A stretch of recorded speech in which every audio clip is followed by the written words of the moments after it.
అంటే ఇప్పుడు లోకస్తులు సిరి సంపదలు కలిగి, ధనధాన్యాలు కలిగి, మేడ మిద్దెలు కలిగి, కార్లు బంగళాలు కలిగి ఉంటే వాళ్ళు ఆశీర్వదించబడింది. వాళ్ళకి అన్నీ ఉన్నట్టేనా? ఇక వాళ్ళకి ఇబ్బంది ఏం లేదా? వాళ్ళ ఆత్మ నిత్య జీవానికి వెళ్ళిద్దా? వాళ్ళ ప్రాణమునకు నెమ్మది ఉందా? వాళ్ళ మనసుకు శాంతి ఉందా? వాళ్ళ హృదయాల్లో ప్రశాంతత ఉందా? నవ్వు మొఖాన అట్లా పులుముకొని కనపడుతున్నారు కానీ లోపల సత్తన్నారు అల్లాడి. ఎవడు బాగలేడు. బాగున్నట్టు నీకు పిక్చర్ ఇస్తున్నారంతే. ఎవడు తిరణాలు వాడికి ఉంది. దేవునికి స్తోత్రం. పెద్దగా చెప్పండి.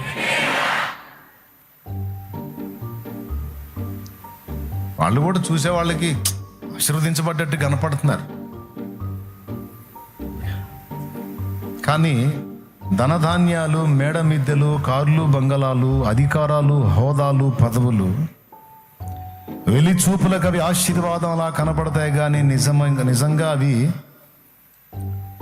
బ్లెస్సింగ్స్ కావు. నిజమైన ఆశీర్వాదం అంటే ఆత్మ సంబంధమైన ఆశీర్వాదం. ఆ ఆత్మ సంబంధమైన ఆశీర్వాదం పొందినోడు కార్లు లేకపోయినా, బంగళాలు లేకపోయినా, పలావ్ బిర్యానీలు లేకపోయినా, పచ్చడి వేసుకొని తినైనా సరే ఆత్మ సంబంధమైన ఆశీర్వాదం ఉన్నవాడు పొందే ఆనందాన్ని ఈ లోకంలో ఎవ్వడూ పొందలేడు.